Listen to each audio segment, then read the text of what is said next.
Hi guys good morning. மார்னிங்கே நம்மள என்ன பண்ணுறாங்கன்னு பார்த்தீங்களா? என்னோட நோட்டு எல்லாத்தையும் தூக்கி போட்டு இது எல்லாத்தையும் அடிக்க அப்படின்னு சொல்லிட்டாங்க. சரி ஓகே, எல்லாத்தையும் ஒரு ஓரமாக தான் வச்சிருந்தேன். அந்த ஓரமாக ரொம்ப வருஷமா இருக்குது அப்படின்னு சொல்லிட்டு எனக்காண்டி எடுத்து எல்லாத்தையும் அடிக்கவே அப்படின்ற மாதிரி சொல்லிட்டாங்க. நானும் வந்து எல்லாத்தையும் அடிக்க ஆரம்பிச்சிட்டேன். நானும் அடுக்க அடுக்கிறேன். இது அமுத சுரபி மாதிரி வந்துகிட்டே இருக்குது. அப்படி எங்கே இதெல்லாம் எடுத்து போட்டிங்க அப்படின்ற மாதிரி ஆயிடுச்சு. இது எல்லாமே என்னுடைய நோட் புத்தகங்கள் தான். நான் வந்து வாங்கி வாங்கி ஏதோ பண்ணிட்டு இருக்கேன். எல்லாத்தையும் ஒரு நோட்டில் ஒன்று படிப்பேன் அப்படின்னு சொல்லி நான் ஏதோ பண்ணிக்கிட்டு இருந்தேன். பட் கடைசி வரைக்கும் படிக்கல. எல்லாம் புதுசு மாதிரி இருக்குது. ஒரு பக்கத்தில் வந்து பார்க்கும்போது இந்த புக்கில் நம்ம கிட்ட இருக்கா அப்படின்ற மாதிரி இருந்துச்சு. என்னோட ஃபைல் அது இது எல்லாத்தையும் வந்து கடைசியில் அடுக்க ஆரம்பிச்சிட்டேன். எல்லாத்தையும் அடுக்கி ஒரு ஓரமாக வச்சுட்டு இது வந்து கொஞ்சம் ஆரியோட ப்ராடக்ட்ஸ்லாம் இருந்துச்சு. இது வந்து என்னோட புக்கில் எனக்கு தெரிஞ்சவங்க கொடுத்தாங்க. நான் புக்கு இப்படி கதன்னு கதற விட்டுருக்க மாட்டேன். தென் வந்து ஒரு வழியாக புக்கெல்லாம் அடிக்க முடிச்சுட்டு குளிச்சுட்டு சாப்பிட ஆரம்பிச்சிட்டேன். சாப்பிட்டு இன்னைக்கு வந்து வெளியே கிளம்பலாம் அப்படின்னு சொல்லி முடிவு எடுத்தேன். கடைசியில் நான் வெளியே கிளம்பலாம்னு முடிவு எடுத்தது வேறு மாதிரி மாறி விட்டது. நான் வந்து காலையில் என்ன சாப்பிட்டேன் அப்படின்னு சொல்லி பார்த்தீங்கன்னா தோசை சாம்பார் தான் சாப்பிட்டேன்.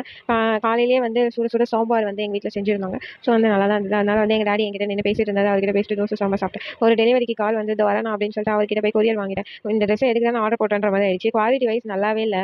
தென் வந்து வேறு என்ன பண்ணுறது, இதை ரிட்டன் தான் போடணும் அப்படின்ற மாதிரி ஆயிடுச்சு. ட்ரெஸ்ஸு பார்க்க அழகாக இருந்ததுன்னு ஆர்டர் போட்டேன். ஆனால் வந்து குவாலிட்டி வைஸ் நல்லாலாம் இல்லை.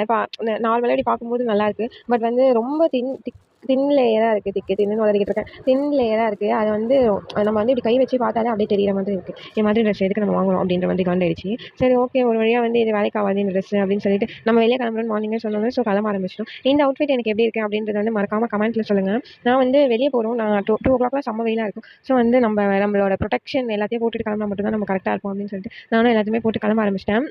இந்த ட்ரெஸ் வந்து நான் ஏற்கனவே வாங்கியிருந்தேன். பட் நான் வந்து அவ்வளோவா யூஸ் பண்ணுறது இல்லை. இது ஏதோ கொஞ்சம் லூஸாக இருக்க மாதிரி இருந்துச்சு. பட் எனக்கு இன்றைக்கி ஃபிட்டாக தான் இருக்குது அப்படின்னு நான் நினச்சிக்கிட்டேன். தென் வந்து நானும் எங்கள் அக்காவும் தான் இன்றைக்கி போகிறோம். இன்றைக்கி அப்படி நம்ம எங்கே போகிறோம் அப்படின்னு சொல்லி பார்த்தீங்கன்னா இன்றைக்கி வந்து ஈஸ்டர். ஸோ வந்து நம்ம சர்ச்சுக்கு தான் போகிறோம்.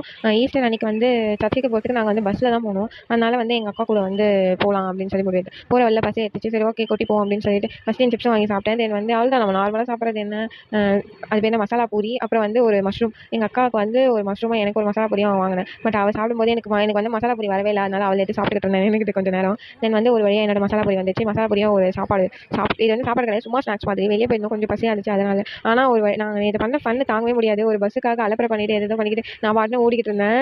இப்படி புக் போகிறோம், இங்கே போகிறோம், அங்கே போகிறோம், எதோ பண்ணி ஒரு வழியாக கடைசியில் பஸ்ஸை பிடிச்சி வீட்டுக்கு வர ஆரம்பிச்சிட்டோம். வீட்டுக்கு வந்து சேர்ந்துட்டோம். இந்த ஈஸ்டர் சர்ச் விலாக் வந்து நான் தனியாக ஒரு போஸ்ட்டில் போட்டிருக்கேன். இல்லை நான் போடல, இது நான் என்னோட டெய்லி அப்டேட்டில் போட்டிருக்கேன். அந்த விலாக் நீங்கள் தனியாக போய் பார்த்துட்டு வாங்க. திருப்பி நம்ம வீட்டுக்கு வந்து உணவு உட்கொள்ள ஆரம்பிச்சிட்டோம். ஒரு வழியாக டிவி வந்து எங்கள் டாடி பார்த்துக்கிட்டு இருந்தாரு. சரி ஓகே நம்மளும் கண்டிப்பாக பார்ப்போம் அப்படின்னு சொல்லி டிவி பார்க்க ஆரம்பிச்சிட்டேன். டிவி பார்த்துட்டு சாப்பிட்டுட்டு இன்னைக்கு பொழுதை நம்ம முடித்துக் கொள்வோம் அப்படின்னு சொல்லிட்டு இன்னைக்கு என்னோட நாள் வந்து நான் முடிச்சுக்கிட்டேன். அதுவும் இல்லாமல் ஈஸ்டர் எனக்கு எப்படி போச்சு அப்படின்னு சொல்லி பார்த்தீங்கன்னா நல்லா தான் போச்சு. பட் வந்து சர்ச்சு ஃபுல்லாக ரொம்ப கூட்டமாக இருந்தது. அதனால வந்து எனக்கு கொஞ்சம் காண்டா அந்த மாதிரி இருந்துச்சு. என்னால் ஒரு வீடியோவே ஷூட் பண்ண அவ்வளோவா முடியல. நம்ம இன்னொரு வாட்டி வந்து சர்ச்சுக்கு போய் vlog நல்லா எடுத்து போடலாம். ஓகே गाइस, பாய். வீடியோ பிடிச்சிருந்தா மறக்காம லைக் பண்ணுங்க, கமெண்ட் பண்ணுங்க, ஷேர் பண்ணுங்க, சப்ஸ்கிரைப் பண்ணுங்க. நெக்ஸ்ட் வீடியோல மீட் பண்ணலாம். பாய் பாய்.